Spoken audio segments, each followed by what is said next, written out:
Bismillahirrahmanirrahim. Assalamualaikum warahmatullahi wabarakatuh.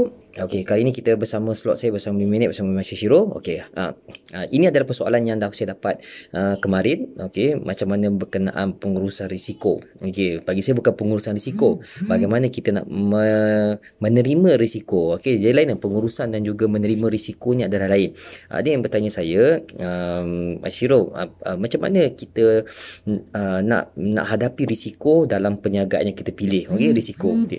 Tuan-tuan, kerja ada risiko, meniaga pun ada risiko. Apa saja kita buat pun ada risiko. Dia tidak ada benda yang tiada risiko. Kerja ada risiko. Kerja macam mana pun, kalau kata kita sakit ataupun ekonomi tidak menentu, kita boleh dibentikan. Hari ni kita jangan lihat kerja sebagai kaki tangan awam kerajaan adalah satu kalau zaman dulu orang panggil tu selamat. Sebenarnya tak.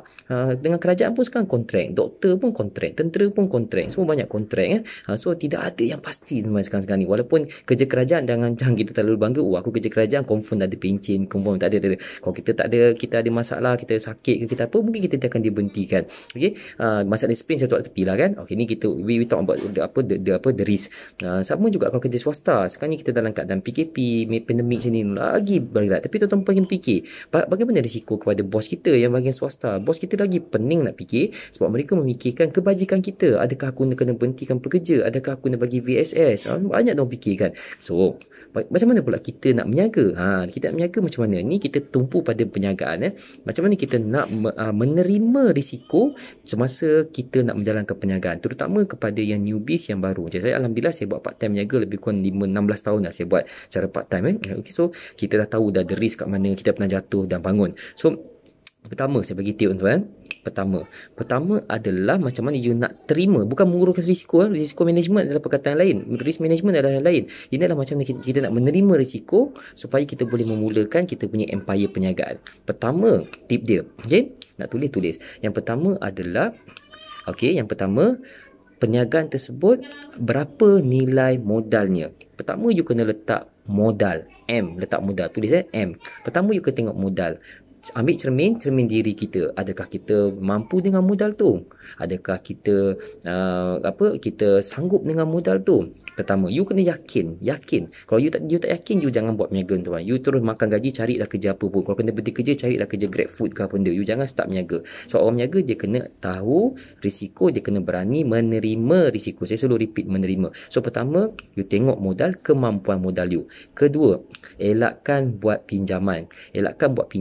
Untuk menerima risiko untuk mulakan perniagaan. Elakkan buat pinjaman untuk kita bermula perniagaan. Biar kita bermula kecil tetapi kita tidak berhutang. Apabila kita berhutang tuan-tuan, ianya akan menjadi liability apabila kita mula berniaga. Setiap saat, setiap hari akan menyebabkan kita pening kepala. Sebab apa? Nak tunggu hujung bulan nak kena bayar loan, nak bayar sewa permit, nak bayar sewa internet, nak bayar macam-macam bil kita kena bayar. Sekarang ni kita norma baru daripada rumah.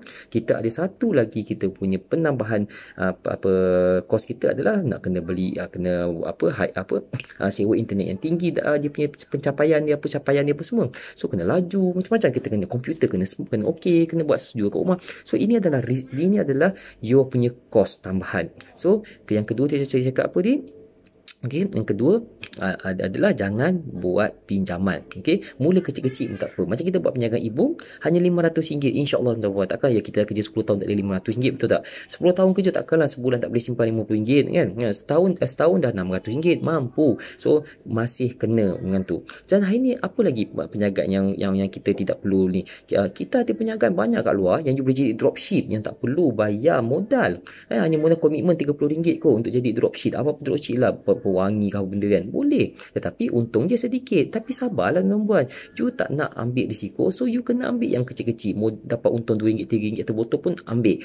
Yang ketiga, you kena sentiasa you kena sentiasa berani untuk ambil risiko. Itu 3 je saya bagi. Pertama, adakah you mampu? Pertama, mampu. Kedua, macam mana yang kedua, elakkan ambil loan. Yang ketiga, Okey, yang ketiga you kena berani. Okey, yang ketiga berani. Okey, maknanya you kena berani ambil risiko. Kalau kata kita tak berani ambil risiko dalam perniagaan, tuan, jadi you bukan usahawan, you tidak akan menjadi seorang usahawan. So orang meniaga, usahawan ni dia kena berani ambil risiko. Sikit atau banyak dia kena berani ambil. So dia kena pejam mata, and then macam mana cara dia nak ambil risiko tu, macam mana dia nak menerima risiko tu adalah dengan mencari guru, mencari sifu, mencari mentor, mencari coach untuk bimbing untuk bimbing kita. Itu yang cara penting. You jangan langgar tembok, tuan. Jangan buat seorang-seorang langgar tembok jatuh, ataupun you try jalan seorang-seorang, you gelong jatuh dalam longkang. So you kena ada mentor. Mentor akan guide you. Mentor akan tengok. You akan back to mentor. Saya dah buat macam ni, macam mana saya ambil risiko. Mentor akan beritahu. Okay, you sini. So mentor akan beritahu. And then mentor akan suruh buat pendaftaran syarikat. Mentor akan bagi step by step to you. So everyone yang jadi entrepreneur, you kena ada mentor, you kena ada guru. Apa benda pun you kena berguru. Jangan baca buku, jangan tengok YouTube saja. Jangan jadikan YouTube dan buku tanpa guru sebagai you punya guru. Itu saja perkongsian saya 5 ke 6 minit sekali slot saya. Jika video ini memberi manfaat pada anda, klik share dan komen apa yang tajuk yang tuan-tuan nak, just start kat komen. Saya akan sampaikan macam ni, sebab ada yang beritahu saya nak tajuk ni, saya akan beritahu tajuk ni. Bagaimana nak menerima risiko. Okay? So kalau ada apa-apa, just komen, share dan like. Yang penting subscribe channel saya. Subscribe channel saya. Mana anak-anak murid saya, peserta saya, peserta yang ikut saya, make sure you subscribe saya punya channel. Kalau tak subscribe channel saya, derhaka nama itu. Okay? Alright. So subscribe channel saya. Saya doakan tuan-tuan semua sihat walafiat, diberi kekuatan untuk terus berjihad ekonomi, jihad pendidikan dan juga jihad ilmu. Assalamualaikum warahmatullahi wabarakatuh.